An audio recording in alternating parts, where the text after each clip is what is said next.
30대에서 그리고 20대 중후반 분들까지도 리프팅에 대한 관심이 부쩍부쩍 많아지고 있는데요. 20대 중후반부터는 노화가 진행되게 되는데요. 이때 노화의 시작은 피부의 처짐이 먼저가 아니라 얼굴 지방의 변화에서부터 시작됩니다. 특히나 얼굴에서 지방이 계속해서 빠지는 부위가 있는데요. 안녕하세요. 사람을 먼저 생각하는 휴고성형TV의 양성혁 원장입니다. 최근 중년분들 뿐만 아니라 30대에서 그리고 20대 중후반 분들까지도 리프팅에 대한 관심이 부쩍부쩍 많아지고 있는데요. 결국은 젊어지고 싶고 어려 보이고 싶은 마음은 모두들 갖고 계신 것 같아요. 그러면 동안 페이스는 리프팅만으로 완성될 수 있는 걸까요? 이 답을 찾기 위해서 오늘은 나이가 들면서 얼굴에 어떤 변화가 나타나는지 짚고 넘어가 보려고 합니다. 어린아이에서 청소년이 되고 성인이 되고 나서부터 한 20대 중후반부터는 노화가 진행되게 되는데요. 이때 노화의 시작은 피부의 처짐이 먼저가 아니라 얼굴 지방의 변화에서부터 시작됩니다. 흔히 젖살이 빠졌네 라고 표현하잖아요. 둥글둥글하게 보이던 얼굴이 나이가 들면서 빠지게 되는데 실제로 피하 지방과 심부 지방의 양이 줄어들게 돼요. 그래서 점차 갸름해지게 되고 길어지게 되면서 아이 같은 느낌이 사라지게 되죠. 그러나 지방의 변화는 여기서 멈추지 않습니다. 특히나 얼굴에서 지방이 계속해서 빠지는 부위가 있는데요. 어떻게 보면 이 부분의 꺼짐이 나이 들어 보이게 하는 부분이라 할 수 있어요. 앞광대 부분의 볼꺼짐이나 그리고 눈 밑 부분의 꺼짐, 역광대 밑으로 꺼지는 부위, 그리고 팔자, 마리오네트의 주름의 꺼짐이 대표적인 꺼짐의 부위라고 할 수 있습니다. 나이가 들수록 이 부분의 지방이 꺼지면서 울퉁불퉁해 보이게 되는데 이 모습이 나이 들어 보이게 하고 피곤해 보이기도 하고 하는 인상으로 느껴지게 됩니다. 그리고 피부 처짐도 지방이 줄면서 빵빵하게 채워져 있던 볼륨이 이렇게 꺼지게 되면서 나타나게 되는 그런 2차적인 현상인 거예요.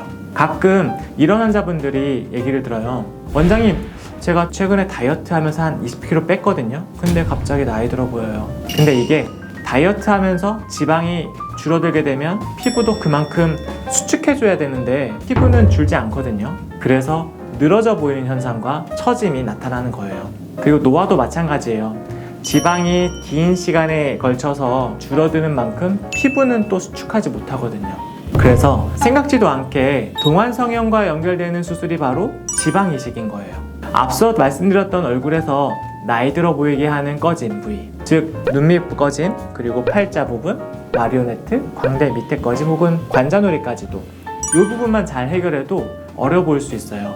특히 20대에서 30대 정도의 그 젊은 분들에 있어서는 지방 이식만으로도 충분히 동안 페이스로 변화될 수 있습니다. 그리고 피부 처짐에 대한 개선까지도 필요하다면 간단하게 실리프팅을 함께 고려하신다면 더 전반적인 개선이 될 수 있겠죠. 게다가 40대, 50대 분들 중에서도 얼굴에 볼륨이 전반적으로 없으시면서 팔자와 심술보의 처짐이 고민이 돼가지고 리프팅 해야 되나요? 하고 고려 중이신 분들이 계시는데 이 경우에도 리프팅과 동시에 지방 이식을 적절하게 한다면 훨씬 효과적인 동안 수술이 될 수 있어요. 근데 이건 사실 영업 비밀이긴 한데 저랑 친한 원장님들끼리 항상 하는 얘기인데 리프팅과 지방 이식은 진짜 궁합이 너무 좋은 수술인 것 같아요. 보통 환자분들께 지방 이식에 대해서 말씀드리면 원장님, 지방 이식하면 얼굴이 이렇게 커지는 거 아니에요? 하고 말해요. 이게 왜 그렇게 생각하실까 하고 자세히 여쭤보곤 하는데 흔히들 착각하시는 부분이 바로 이미 도드라져 있던 부분, 흔히 이런 광대 같은 부분 있죠. 이런 부분에까지도 지방 이식을 할 거라는 생각들을 하시더라고요. 그래서 이런 오해는 좀 풀고 가시는 게 좋겠는데요. 사실 지방 이식은 보통 광대처럼 두드러져 있는 부분에는 하지 않아요. 나이가 들면서 꺼짐이 도드라게 보여지게 되는 부위, 정말 딱 그 부분만 이식을 합니다. 그래서 얼굴이 전체적으로 커지는 것이 아니라 울퉁불퉁해 보이는 부분이 다듬어지고 좀 각져 보였던 부분이 있다면 약간은 완만하게 부드러워지는 느낌? 밋밋한 얼굴이 좀 생생하게 볼륨감이 생기게끔 정도로 만들어 드리거든요. 또 두 번째로 많이 받는 질문이 원장님, 근데 지방 이식하고 나면 그 지방 다시 또 이동해가지고 처지면 어떡해요? 이런 질문도 많이 하세요. 근데 우선은 필러랑은 좀 달라요. 지방은 조직학적으로 이동할 수가 없어요. 왜냐하면 거기에 묶여서 살게 되거든요. 지방 이식된 피부가 전체적으로 처져버리는 그런 현상이 있을 순 있지만 보통은 유지인대의 위치를 잘 확인하고 지방 이식을 하기 때문에 피부 처짐도 걱정할 만한 대상은 아니에요. 그리고 마지막으로 많이 하는 질문이 원장님, 리프팅 할 건데 지방 이식까지 하고 나면 너무 무거워서 오히려 잘 안 올라가는 건 아니에요? 라는 질문들도 하세요.